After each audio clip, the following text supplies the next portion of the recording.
लोकसभा निवडणुकांचा निकाल अवघ्या काही दिवसांवर आला असतानाच आता राज्यातील 4 विधान परिषद जागांचं बिगुल वाजलंय आणि नाशिक विभाग शिक्षक मतदारसंघातून भाजपच्या माजी आमदार स्नेहलता कोल्हे यांचे पुत्र विवेक कोल्हे हे या निवडणूक रिंगणात आता उतरणार आहेत। आपल्याबरोबर बोलण्यासाठी स्वतः विवेक कोल्हे आहेत।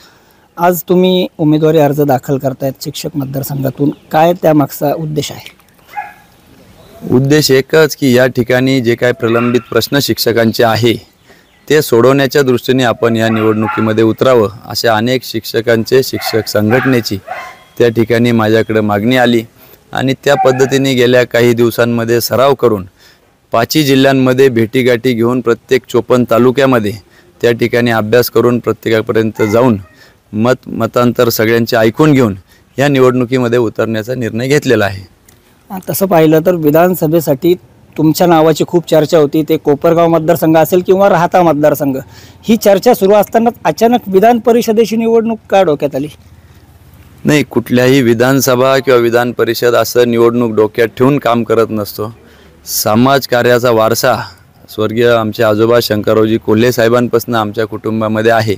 राजकारणाला समाजकार्याचं माध्यम म्हणून आपण बघतो त्या ठिकाणी, आणि स्वाभाविकदृष्ट्या आपण जेव्हा समाजात काम करत असतो तो लोकांना असं वाटतं की याच्यापेक्षा अधिक जर काम करायचं असलं तर यांना त्या ठिकाणी विधान परिषद किंवा विधानसभेत पाठवून हात बळकट केले तर निश्चितपणाने आपले 4 कामं जास्त होतील। म्हणून स्वाभाविकदृष्ट्या राहता असेल, कोपरगाव असेल किंवा शिक्षक मतदारसंघ असेल, या ठिकाणून आपण प्रतिनिधित्व करावं अशी वारंवार त्यांची मागणी होती। परंतु एक सकारात्मक राजकारण आपल्याला जर करायचं असलं तर शिक्षक वैचारिक वर्ग असतात आणि यांच्याबरोबर बसून वरिष्ठ सभागृहामध्ये कन्स्ट्रक्टिव्ह पॉलिटिक्स करण्याची ही एक सुवर्ण संधी आहे असं मी समजतो।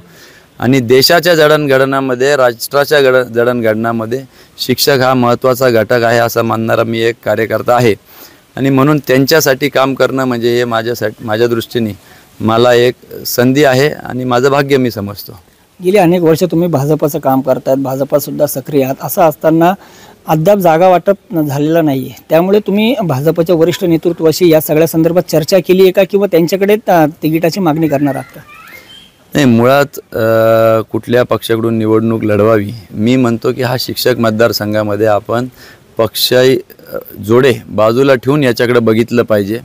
मगाशी म्हटल्याप्रमाणे शिक्षक हा देश घडवण्याचा एक महत्त्वाचा घटक आहे, त्या दृष्टीने मी या निवडणुकीकडे बघतो आहे। ही वैयक्तिक संबंधांवर एका 5 जिल्हे आहे, 8 खासदारकीचे कार्यक्षेत्र आहे, 1,60,00,000 अधिक जनरलचं मतदान आहे आणि त्यामध्ये हे 60-70 हजार मतदार आहे। त्याच्यामुळे या सगळ्यांचा जर विचार करायचा असेल तर पक्षीय जोडे बाजूला ठेवून विचार करावा असं अनेक मला शिक्षक मित्रांनी मला सुचवलं आणि त्या दृष्टीने मी हा निर्णय उचलतोय। महायुतीने जर दुसरा एखादा उमेदवार या मतदारसंघात दिला आणि पक्षाने जर तुमच्याशी बोलणी केली तर तुमचा निर्णय काय असेल? नाही, मी या ठिकाणी निर्णय घेताना 5 जिल्ह्यामध्ये भेटून शिक्षकांसाठी ज्यांच्यासाठी काम करायचं त्यांचा विचारविनिमय घेऊन हा निर्णयावर पोहोचलेलो आहे। त्याच्यामुळे निश्चितपणाने त्यांना विचारल्याशिवाय मी वेगळा काही निर्णय घेऊ शकत नाही। परंतु ऑलरेडी सगळे प्रचाराला लागलेले आहे, घरापर्यंत त्या ठिकाणी ही शिक्षक मित्र आमचे पोचत आहे आणि अशा परिस्थितीमध्ये मला वाटत नाही की इथून परतीचा प्रवास होईल, कारण की याच्या पुढे आता राहिलेले आहे 20 ते 25 दिवस, त्याच्यामुळं ते 25 दिवस राहिलेले, त्याच्यामुळे मला वाटत नाही की याच्यातून माघार घ्या असं मला आमचे शिक्षक मित्र सांगतील। गणेश कारखाना निवडणुकीत जर पाहिलं तर तुम्ही बाळासाहेब थोरात यांची साथ घेऊन विखेंचा जो पॅनल होता त्याचा पराभव केला होता। आता शिक्षक मतदारसंघात सुद्धा बाळासाहेब थोरात किंवा डॉक्टर तांबे, सत्यजित तांबे हे तुमच्या पाठीशी आहेत? नाही, असं आहे, ती एक सहकारी साखर कारखान्याची निवडणूक होती आणि त्या निवडणुकीपुरतं तो सभासदांकडून झालेल्या आग्रहाखातीर आम्ही केलेली युती होती। त्यांचा पक्ष वेगळा, आमचा विचार वेगळा होता।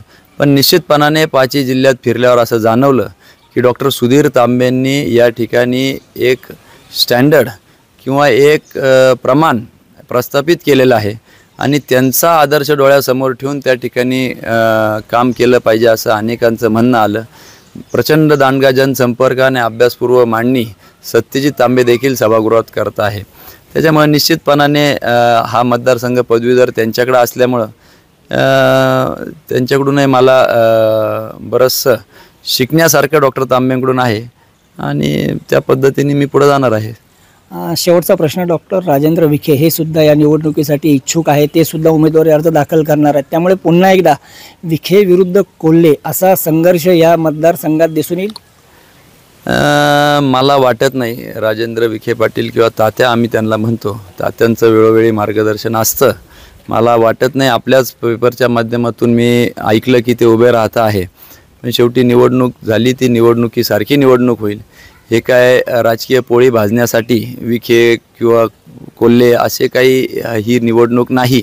ही शिक्षकांचे प्रश्न जो डोळ्यासमोर ठेवून पुढे जाईल त्या दृष्टिकोनातून काय विजन मांडता, शिक्षक भवन प्रत्येक तालुक्यात झाले पाहिजे ह्या अनुषंगाने ही निवडणूक महत्त्वाची. शिक्षकांची जुनी पेन्शन योजना असेल, शिक्षक इतर कामं त्यांना दिले जातात, असे अनेक प्रश्न आहे.